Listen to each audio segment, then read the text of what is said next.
Assalamualaikum warahmatullahi wabarakatuh. Perkenalkan, kami dari kelompok 1 akan menjelaskan tentang sumber hukum Islam. Sumber hukum Islam merupakan suatu rujukan atau dasar yang utama dalam pengambilan hukum Islam. Sumber hukum Islam bersifat yang menjadi pokok dari ajaran Islam. Sumber hukum Islam bersifat dinamis, benar dan mutlak, serta tidak pernah mengalami kemandegan, kenafakan atau kehancuran. Adapun yang menjadi hukum Islam yaitu Al-Quran, hadis, dan ijtihad. Jenis dan definisi sumber hukum Islam. Al-Quran merupakan wahyu Allah Subhanahu wa Ta'ala yang disampaikan kepada Nabi Muhammad SAW. Pedoman hidup umat manusia.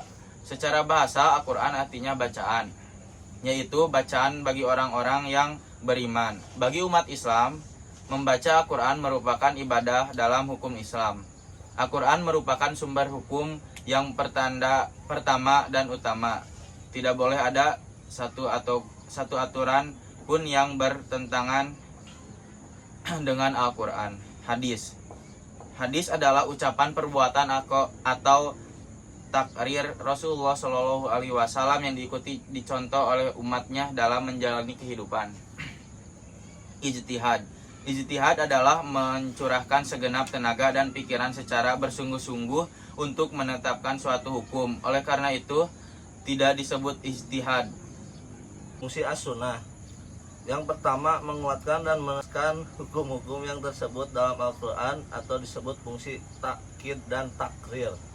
Yang kedua, memberikan penjelasan terhadap apa yang dimaksud dalam Al-Quran dalam hal 2. Fungsi as-sunnah. Yang pertama, menguatkan dan mengaskan hukum-hukum yang tersebut dalam Al-Quran atau disebut fungsi takkid dan takrir.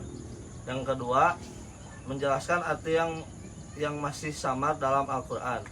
Yang ketiga, merinci apa-apa yang dalam Al-Quran disebutkan secara garis besar. Fungsi kias.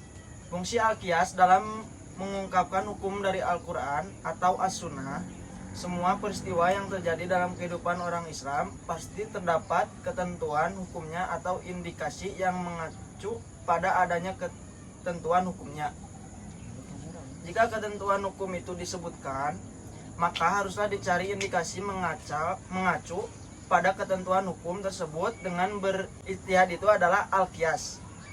Pernyataan tersebut menegaskan bahwa fungsi al-qiyas itu sangat penting dalam mengungkapkan hukum dari dalilnya, Al-Quran atau As-Sunnah, guna menjawab tantangan peristiwa yang dihadapi kaum muslimin yang tidak secara tegas disebutkan dalam Al-Quran atau As-Sunnah.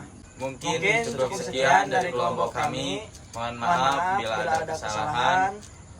Wassalamualaikum warahmatullahi wabarakatuh.